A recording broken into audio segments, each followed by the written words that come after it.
Hey guys! Last week I showed you how to make a traditional simple syrup, and today I'm going to teach you how to make an infused simple syrup. An infused simple syrup is just like a standard one, except we're going to add in some fresh herbs.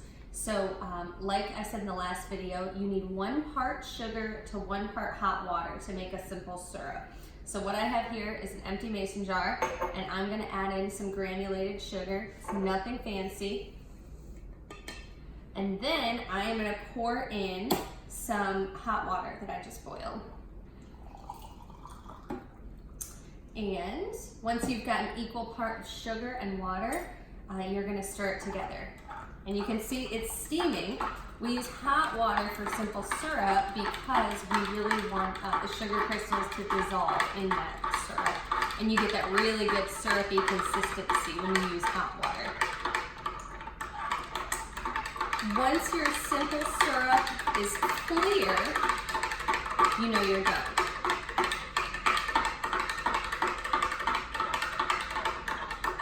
All right, we are just about there. So once you can see your spoon from the other side, you know it's clear. Next, we are going to infuse it with some flavor. So I have some fresh basil leaves here that I got at the Nashville Farmers Market. If you've never been to the Nashville Farmers Market, I highly recommend going. There are tons of little stalls with locally grown veggies and herbs. There's a great farmer there who helped me pick out some fresh basil. So I am just gonna add the fresh basil leaves right into the simple syrup. Because the syrup is still warm, it's gonna absorb all of those flavors. You can add as little or as much as you'd like. I'm gonna do about 1/4 cup's worth just to keep the ratios today. I can smell it already, but what I'm gonna do is cover this jar, give it a quick little shake so all the flavors get to know each other, and I'm gonna let that sit. I'd say let it sit for about 30 minutes. After 30 minutes have passed, you can actually strain out the basil leaves and just take them out, throw them away.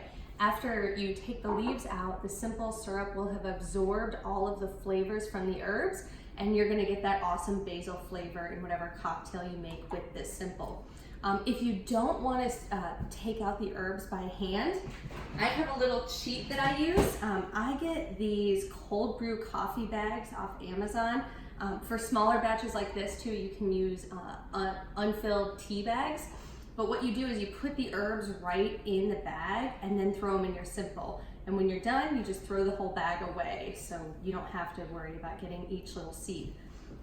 You can use this process for any herb that you'd like. I use it for rosemary, jalapenos, thyme, basil, but feel free to play with it because it's a really fun way to get some flavors in your cocktails without muddling them all by hand. Let me know what herbs y'all use.